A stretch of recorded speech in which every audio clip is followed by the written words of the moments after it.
ஷீரடி தெய்வம் அத்தியாயம் 28 சிவலிங்கமும் திரிசூலமும். பாபா 3 சிட்டுக்குருவிகளை ஷீரடிக்கு இழுத்த சில சம்பவங்களை காண்போம். பாபாவின் தாயின் கருணை. நம் சாயி வகையறுக்குட்பட்டவரே, இத்தன்மையவர் என முடிவு செய்யக்கூடியவரோ அல்ல. ஈ, எறும்பு, பூச்சிகள் முதல் பிரம்மா வரையிலான அனைத்து ஜீவராசிகளிலும் அவர் உறைந்து இருக்கிறார். அவர் ஓர் சர்வவியாபி, தேவ ஞானத்தில் முதிர்ந்த பயிற்சி பெற்றவர், ஆத்மார்த்தமானவர். இவற்றில் அவர் வல்லவராய் இருப்பதால் அவர் ஓர் சத்குருவாய் இருப்பதற்கான முழு தகுதிகளும் நிரம்ப பெற்றவர். ஒரு குருவானவர் தன் சீடர்களை தட்டி எழுப்பி அவர்களை ஆத்ம உணர்வில் நிலைநிறுத்த வேண்டும். அத்தகுதி இல்லாதவர்கள் எவ்வளவுதான் கற்றிருந்தாலும் சத்குரு என்றழைக்கப்படுவதற்கு தகுதி உடையவர் ஆகார். நம் உடலை நம் அன்னையானவள் ஈன்றெடுக்கிறாள்.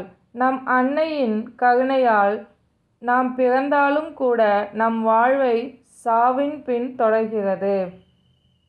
ஆனால் நம் சத்குருவோ நம் வாழ்வு சாவு என இரண்டையும் அழித்து விடுகின்றார். எனவே நம் சத்குரு நம் அன்னையை காட்டிலும் அதிக கருணையும் அன்பும் உடையவர் ஆகிறார். சாயிபாபா அடிக்கடி கூறுவதாவது, எனது பக்தன் எவ்வளவு தூரத்தில் இருந்தாலும் என்னிடமிருந்து 3000 மைல்களுக்கு அப்பாற்பட்டிருந்தாலும் காலில் நூல் கட்டப்பட்ட சிட்டுக்குருவியைப் போல என்னால் ஷீரடிக்கு இழுக்கப்படுவான். சாயிபாபாவின் இக்கூற்றை மெய்ப்பிக்கும் வண்ணமாக நிகழ்ந்த சம்பவங்களை இங்கு காண்போம். லக்ஷ்மி சந்த் கனவில் வந்த பாபா.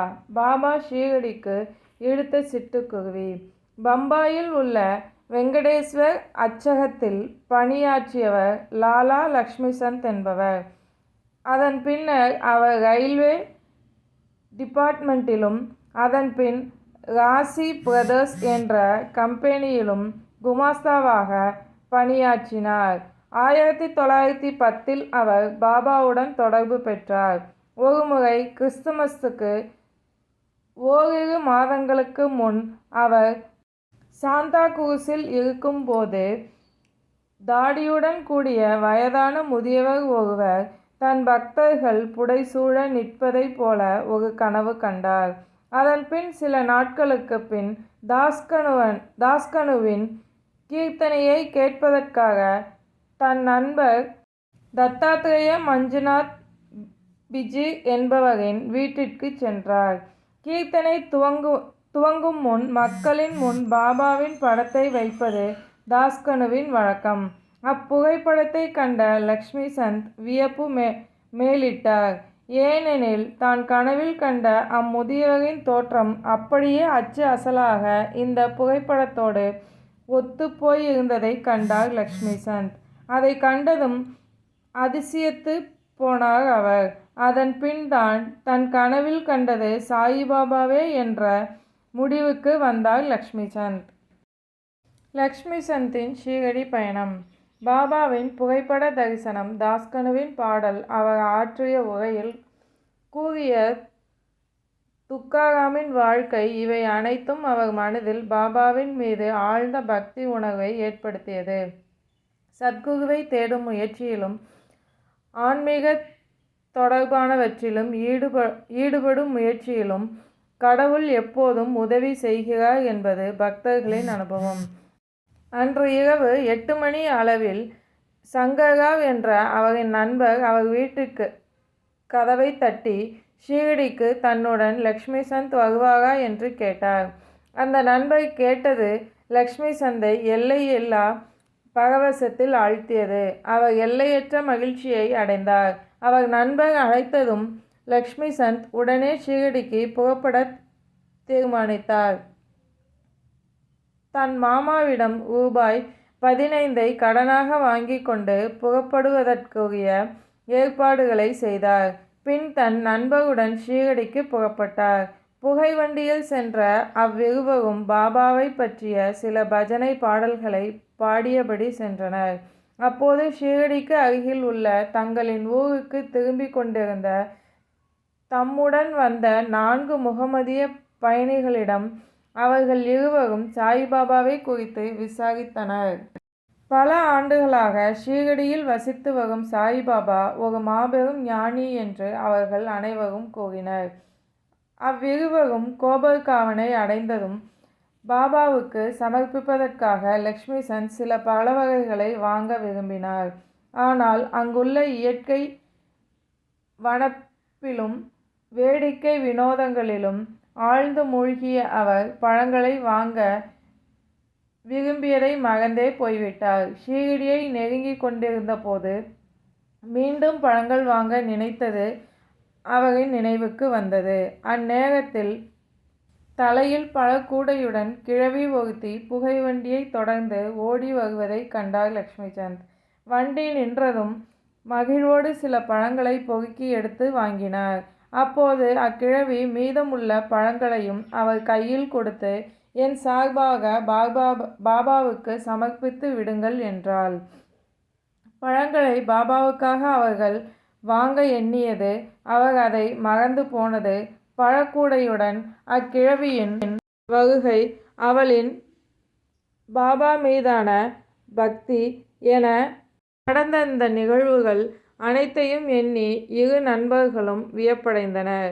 இந்த கிழவி கனவில் கண்ட அம்முதியவருக்கு உறவாக இருப்பாளோ என நினைத்தார் லக்ஷ்மிசந்த். பின்னர் புகைவண்டியில் இருந்து இறங்கிய அவர்கள் ஒரு குதிரை வண்டியில் ஷீரடிக்கு அருகில் வந்தனர். மசூதியில் கொடி பறந்து கொண்டிருப்பதைக் கண்ட அவர்கள் அக்கொடிக்கு வணக்கம் செலுத்தினர். பூஜை சாமான்களை வாங்கி கொண்டு மசூதிக்கு சென்றனர். பாபாவை கண்ட லக்ஷ்மிசந்த் மெய்சிலிர்த்து உருகினார். அவர் தரிசனத்தால் எல்லையற்ற மகிழ்ச்சியடைந்தார். நறுமணம் கமழும் தாமரை மலரால் ஈர்க்கப்பட்ட தேனீயைப் போல் பாபாவின் திருவடிகளைக் கண்ட லக்ஷ்மிசந்தும் ஈர்க்கப்பட்டார். லக்ஷ்மிசந்தை வியக்க வைத்த பாபாவின் வாசகம். தன்னை தரிசித்து உருகி நின்ற லக்ஷ்மிசந்திடம் பாபா, வஞ்சகமான ஆசாமி, வரும் வழியில் பஜனை செய்கிறான், மற்றவர்களை விசாரிக்கிறான். ஏன் மற்றவர்களை விசாரிக்க வேண்டும்? மற்றவர்களை கேட்க வேண்டிய அவசியம் என்ன? உனது கனவு பொய்யா என்று நீயே எண்ணிப்பார். மார்வாடியிடமிருந்து கடன் வாங்கி கொண்டு தரிசனத்துக்காக வரவேண்டியதன் அவசியம் என்ன? உன் உள்ளத்தின் ஆசை இப்போது நிறைவேறியதா எனக் கேட்டார் பாபா. லக்ஷ்மிசந்த் சர்வ வியாபியான பாபாவின் மொழிகளை கேட்டு வியப்பும் ஆச்சரியமும் அடைந்தார். தன் வீட்டில் நிகழ்ந்தது, புகைவண்டியில் நிகழ்ந்தது அனைத்தையும் பாபா எங்கனம் அறிந்தார் என திகைத்து நின்றார். இவ்விடத்தில் நாம் உணர்ந்து கொள்ள வேண்டிய பாபாவின் தரிசனத்தை காண்பதற்காகவோ, எந்த ஒரு விழாவை கொண்டாடுவதற்காகவோ அல்லது தீர்த்த யாத்திரை செய்யும் பொருட்டோ மக்கள் கடனாளி ஆவதை பாபா என்றுமே விரும்ப மாட்டார் என்பதே. லக்ஷ்மிசந்தின் மனதை அறிந்த பாபா மத்தியான உணவு வேளையில் உணவை எதிர்பார்த்து கொண்டிருந்தார் லக்ஷ்மிசந்த். அப்போது ஒரு பக்தரிடமிருந்து சன்சா என்னும் கோதுமை பணியாரத்தை அவர் பெற்றார். மறுநாளும் அதை அவர் எதிர்பார்த்தார். ஆனால் அவருக்கு எதுவும் கிடைக்கவில்லை. ஆனால் அந்த சன்சாவை பெறுவதற்கு லக்ஷ்மிசந்த் மிகவும் கவலையுற்றார். 3ஆம் நாள் பாபாவுக்கு ஆரத்தி நிகழ்ந்து கொண்டிருந்தது. அப்போது என்ன நைவேத்தியம் தான் கொண்டு வர வேண்டும் என ஜோக் கேட்டார். பாபா சன்சா கொண்டு வரும்படி கூறினார். அதன் பின் பக்தர்கள் 2 பானைகள் நிறைய சன்சா கொண்டு வந்தனர். லக்ஷ்மிசந்தோ மிகவும் பசியாய் இருந்தார். அவர் முதுகிலும் கொஞ்சம் வலி இருந்தது. அப்போது பாபா அவரிடம், நீ பசியோடு இருக்கிறாய், அதற்காக கொஞ்சம் சன்சாவை உட்கொள், முதுகு வலிக்கு ஏதாவது மருந்தை போட்டுக்கொள் என்று பரிவாய் கூறினார். தான் மனதில் எண்ணியதை பாபா அறிந்ததை எண்ணிய லக்ஷ்மிசந்த் மீண்டும் ஆச்சரியத்தால் தாக்கப்பட்டார் என்பதை நெகிழ்ந்து போனார் லக்ஷ்மிசந்த். பாபாவுக்கு திருஷ்டியா? ஒரு நாள் இரவு லக்ஷ்மிசந்த் சாவடி ஊர்வலத்தை கண்ணுற்றார். அப்போது பாபா இருமலால் மிகவும் அல்லல் பட்டு கொண்டிருந்தார். பாபா இத்தொல்லைப்பட சிலரின் திருஷ்டி பட்டிருக்குமோ என லக்ஷ்மிசந்த் எண்ணினார். மறுநாள் காலை அவர் மசூதிக்கு சென்றபோது பாபா ஷியாமாவிடம், நேற்று இரவு நான் இருமலால் அவதியுற்றேன். அது திருஷ்டியினாலோ?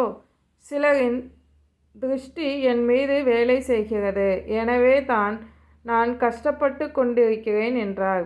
இவ்விஷயத்தை பாபா லக்ஷ்மிசந்த் உள்ளத்தில் இருப்பதை தான் பேசினார். இவ்வாறு பல விதத்தில் பாபாவின் சர்வ வியாபகத்தன்மையை எல்லாம் தனது அனுபவங்களில் கண்டு கொண்ட லக்ஷ்மிசந்த் பாபாவை சாஷ்டாங்கமாக வீழ்ந்து நமஸ்கரித்தார். பாபாவிடம், நான் தங்களின் தரிசனத்தால் பெருமகிழ்ச்சி அடைகிறேன். எப்போதும் என்பால் அன்பு கொண்டு தயவு காட்டி என்னை காத்து ரட்சியுங்கள். தங்களின் பாதம் புயத்தை தவிர பிறிதொரு கடவுள் எனக்கில்லை.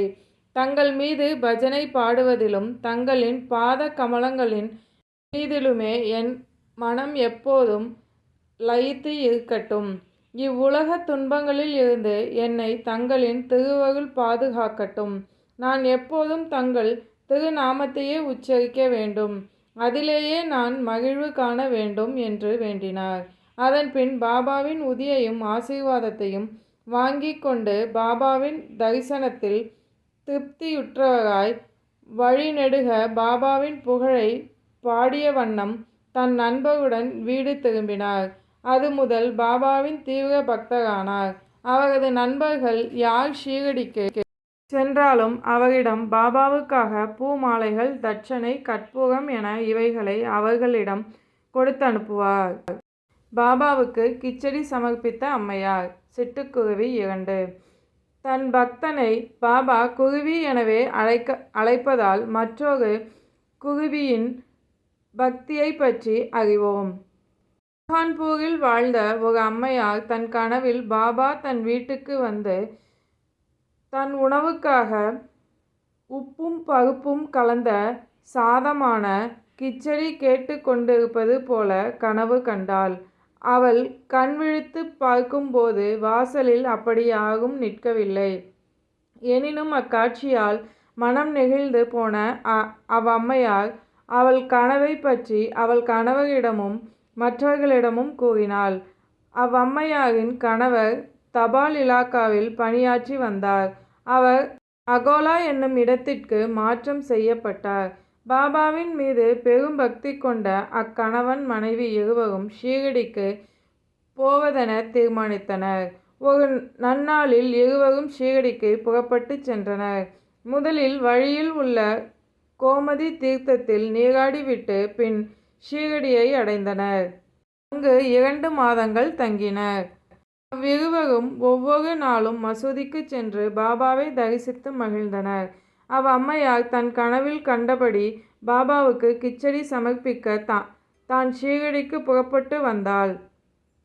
ஆனால் ஏதோ ஒரு காரணத்தால் அவர்கள் எண்ணியது நிறைவேறாமல் காலம் கடந்து கொண்டிருந்தது.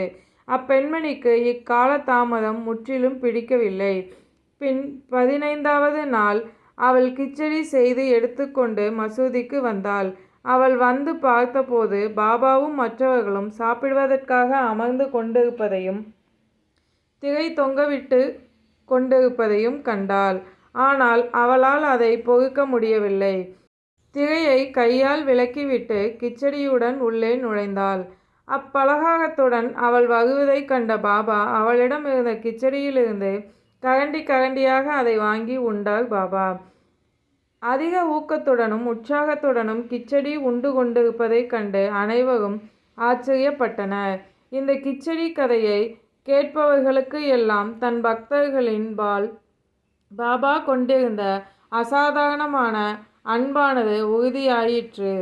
சாயி பாபாவை சிவனாக ஆராதித்த மேகா. சிட்டுக்குருவி 3. இப்போது நாம் 3வதாக வரும் ஒரு பெரிய சிட்டுக்குருவியினை காண்போம். வீரம் காவனைச் சேர்ந்த மேகா என்பவன் ராவ் பகதூர் ஹரிவிநாயக் சாதேவின் பிராமண இனத்தைச் சேர்ந்த ஒரு சமையல்காரன். அவன் மிகவும் எளியவன். அவன் படிக்காதவன். ஆனால் அவன் ஒரு சிவபக்தன். நமச்சிவாய என்ற சிவ பஞ்சாகத்தை தினமும் தவறாமல் உச்சரித்து வந்தான். அவனுக்கு சந்தியாவதனம் பற்றியோ அதற்கான காயத்ரி மந்திரம் பற்றியோ எதுவும் தெரியாது. ஹரிவிநாயக் சாதேதான் அவன் மீது ஆர்வம் கொண்டு சந்தியாவனத்தையும் காயத்ரி மந்திரத்தையும் கற்பித்தார். அவனிடம் சாயிபாபா சிவனின் அவதாரம் என்றும் அவரை தரிசித்து வரும்படியும் கூறி அவனை ஷீரடிக்கு புறப்பட்டு போகச் சொன்னார். அவனும் ஷீரடிக்கு புறப்பட்டு சென்றான். இடையில் போர்ச் ரயில் நிலையத்தில் சாயிபாபா ஒரு முகமதியர் என்று கேள்விப்பட்டான். வைதீகமாய் வாழ்ந்து வரும் அவன் ஒரு முகமதியரை வணங்குவதை குறித்து குழப்பமடைந்தான். தன்னை அங்கு அனுப்ப வேண்டாம் என அவன் எஜமானரை அவன் கேட்டுக்கொண்டான். ஆனால் அவரோ அவன் சொன்னதை ஏற்காமல் நீ போய் பாபாவை தரிசித்தே ஆக வேண்டும் என வலியுறுத்தினார். அவ்விடம் இருந்த தன் மாமனாரிடம் கணேஷ் தாமோதர் ஒரு கடிதம் கொடுத்து அவனை சாயிபாபாவிடம் அறிமுகப்படுத்துமாறு கூறி மேகாவை அனுப்பினார். மேகாவும் தன் எஜமானின் சொல்லை தட்ட முடியாதவனாகி ஷீரடிக்கு புறப்பட்டு சென்றான். அவன் மசூதியை அடைந்தபோது பாபா மிகவும் கோபமாக இருந்தார். மேகாவை பாபா மசூதிக்குள் நுழைய விடவில்லை. அந்த ராஸ்கலை வெளியே தள்ளு என்று கர்ஜித்தார். நீ உயர்ந்த ஜாதி பிராமணன், நான் கீழான முகமதியன். நீ இங்கு வருவதால் நீ உன் ஜாதியை இழந்து விடுவாய். எனவே நீ போய்விடு என்று கோபமாக கூறினார். பாபா கூறிய உரைகளை கேட்டதும் மேகா நடுநடுங்கி போனான். தன் மனதில் எண்ணி கொண்டிருந்ததை பாபா எங்கனம் அறியலானார் என எண்ணி ஆச்சரியப்பட்டு போனான். அதன்பின் அவன் சில நாட்கள் தங்கினான். தனக்கே உரிய முறையில் பாபாவுக்கு சேவை செய்து கொண்டிருந்தான். ஆனால் அவன் மனம் முழு பக்குவம் அடையவில்லை. பின்னர் அவன் தன் ஊருக்கு சென்று திகம்பேஸ்வரத்தில் 1.5 ஆண்டுகள் தங்கியிருந்தான். பின்னர் மீண்டும் ஷீரடிக்கு வந்தான். இம்முறை தாதா கேல்கரின் உதவியால் ஷீரடியில் தங்கவும் மசூதியில் நுழையவும் அனுமதிக்கப்பட்டான். மேகாவுக்கு பாபா தன் வாய்மொழியால் எதையும் சொல்லி உபதேசிக்கவில்லை. மேகாவுக்கு அவர் மானசீகமாகவே அருள் செய்தார். இதனால் மேகா படிப்படியாக நிறைய மாறுதல்களை அடைந்தான். அதன் பின்னர் அவன் சாயிபாபாவை சிவனின் அவதாரமாகவே கருதலானான். அச்சிவனை வழிபட அவனுக்கு வில்வ இலைகள் தேவைப்பட்டன. மேகா ஒவ்வொரு நாளும் அந்த வில்வ இலைகளை கொண்டு வருவதற்காக மைல் கணக்கில் நடந்து சென்று அவ்வில்வ இலைகளை தேடி கொண்டு வந்தான். அவ்வில்வ இலைகளை கொண்டு தன் சிவனை பாபாவை வழிபட்டான்.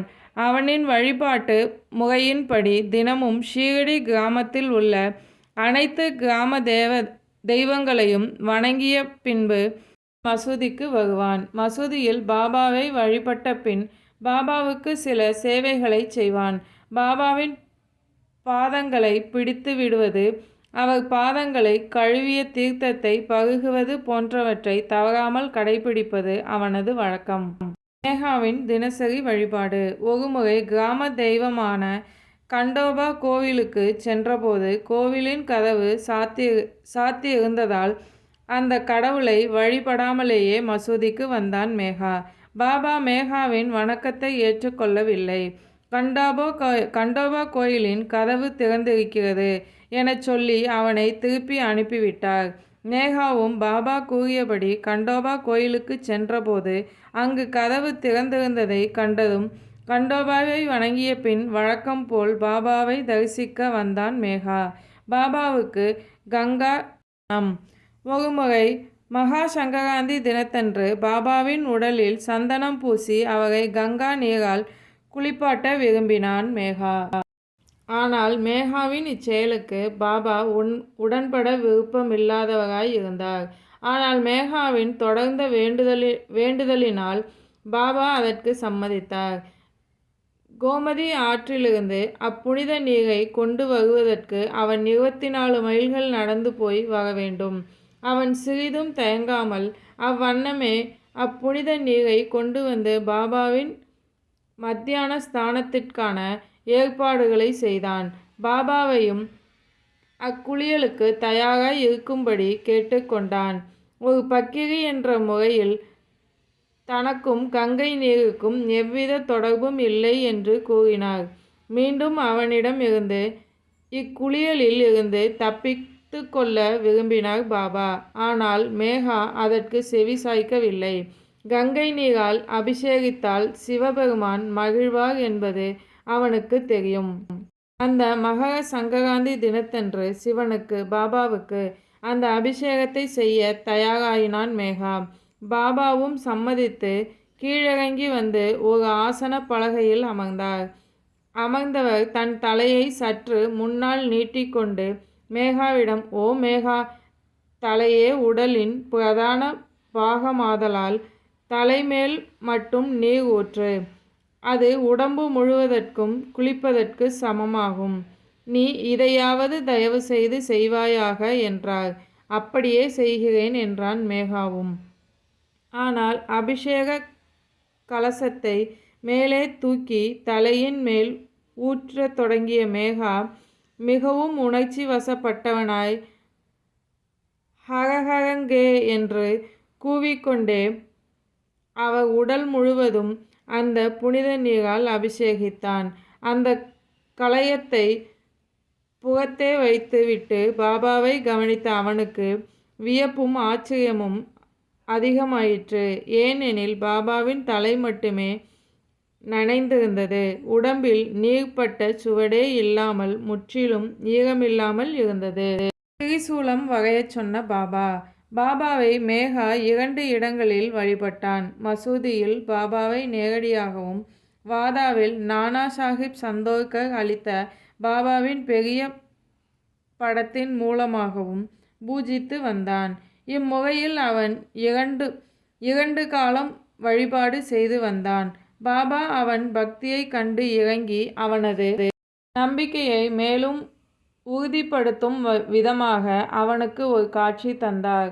ஒரு நாள் விடிந்தும் விடியாத அதிகாலை பொழுதில் மேகா படுக்கையை விட்டு எழாமல் கண்களை மட்டும் மூடியிருந்தான். அப்போது அவன் விழிப்புடன் பாபாவின் உருவத்தை தெளிவாக கண்டான். அவன் விழித்திருந்ததை அறிந்த பாபா அவன் மீது அட்சதையை தூவினார். மேகா திரிசூலம் வகை என்று மட்டும் சொல்லிவிட்டு மறைந்து போனார்.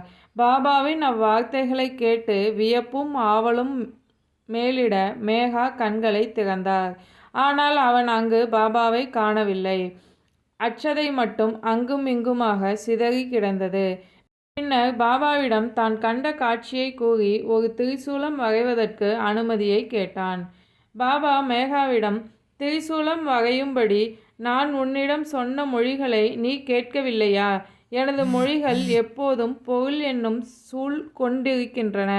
என் சொற்கள் எப்போதும் பொருளற்றவை இல்லை என்றார். அதற்கு மேகா, பாபா, தாங்கள் என்னை எழுப்பியதாகவே நான் எண்ணியிருந்தேன். ஆனால் என் இருப்பிடத்தின் எல்லா கதவுகளும் மூடி இருந்ததால் நான் அதை ஒரு காட்சியாகவே எண்ணினேன் என்றான். நான் எவ்விடத்திலும் நுழைவதற்கு கதவுகள் தேவையில்லை. எனக்கு எவ்வித உருவமோ நீளமோ அகலமோ கிடையாது. நான் எங்கும் எப்போதும் வசிக்கின்றேன். என்னை நம்பி என்பால் வசமாகும் மனிதனின் எல்லா செயல்களையும் ஒரு பொம்மலாட்டத்தை போன்று நான் முன்னின்று நிகழ்த்துகிறேன் என்றார் பாபா. அதன் பின் மேகா வாதாவிற்கு திரும்பி வந்து பாபாவின் படத்தருகே ஒரு சிவப்பு திரிசூலம் ஒன்று வரைந்தான். திரிசூலத்தை தொடர்ந்து வந்த சிவலிங்கம். மறுநாள் புனேவில் இருந்து ஒரு ராமதாசி பக்தர் வந்து பாபாவை வணங்கி அவருக்கு ஒரு சிவலிங்கத்தை சமர்ப்பித்தார். அச்சமயத்தில் மேகாவும் அவ்விடம் வந்தான். பாபா அவனிடம், பார், சங்கரன் வந்துவிட்டார். இப்போது அவரை காப்பாற்று, வழிபடு என்றார். திரிசூலத்தை தொடர்ந்து லிங்கமும் வந்தது கண்ட மேகா வியப்படைந்தான். மெய்சிலிர்த்து நின்றான். காக்காவின் மனக்காட்சியில் கண்ட லிங்கம். அப்போது காக்கா சாஹிப் தீக்ஷித் குளித்து முடித்து தன் உடலை துவட்டிய நிலையில் நின்று சாயியை நினைத்து கொண்டிருந்தார். அப்போது அவரின் மனக்காட்சியில் ஒரு சிவலிங்கத்தை கண்டார். அதை எண்ணி அவர் அதிசயப்பட்டு கொண்டிருக்கும் போது மேகா அவ்விடத்திற்கு வந்து பாபா தனக்கு பரிசளித்த லிங்கத்தை அவரிடம் காண்பித்தான். அதை கண்ட காக்கா சாஹிப்பிற்கு ஒரே வியப்பு. தான் சில நிமிடங்களுக்கு முன் தன் தியான காட்சியில் கண்டு தரிசித்த அதே சிவலிங்கம். மேகா கொண்டு வந்த சிவலிங்கத்துடன் அச்சு அசலாக அது பொருந்தி இருப்பதைக் கண்டு அவர் வியப்பும் மகிழ்வும் அடைந்தார். சில நாட்களில் மேகா திரிசூலம் வரையும் பணி முடிவுற்றது. பாபா அந்த லிங்கத்தை தன் கையால் மேகா வழிபட்டு கொண்டிருந்த அந்த பெரிய படத்தின் அருகில் ஸ்தாபித்தார். சிவபூஜை செய்வதில் ஈடுபாடு கொண்டிருந்த மேகாவிற்கு பாபாவின் லிங்க பிரதிஷ்டை மிகவும் பிடித்து போனது. திரிசூலம் வரைய வைத்ததுடன் அதன் அருகில் லிங்கத்தையும் ஸ்தாபித்து பாபா மேகாவினது சிவபக்தியை மேலும் ஊக்கப்படுத்தினார். பல ஆண்டுகள் தொடர்ந்து மேகா பாபாவுக்கு சேவை செய்து வந்தார். ஒவ்வொரு நாளும் பூஜையும் மதியமும் மாலையும் ஆரத்தியும் என தவறாமல் வழிபாடு செய்து வந்தான். பின்பு 1912 மேகா சிவபதம் அடைந்தான். பின்னர் பாபா தன் கைகளால் அவன் மேனியை தடவி இவன் என் உண்மை பக்தன் என உரைத்தார். அவனது ஈமக்கிரியை தன் சொந்த செலவிலேயே பிராமணர்களுக்கு சாப்பாடு செய்து வைக்கும்படி ஆணையிட்டார். அதனை சிரமேற்று கொண்டு சாஹிப் நிறைவேற்றி வைத்தார். தாயின் வார்த்தைகள் மீது நம்பிக்கை வைப்போம். ஓம் சாய்ராம்.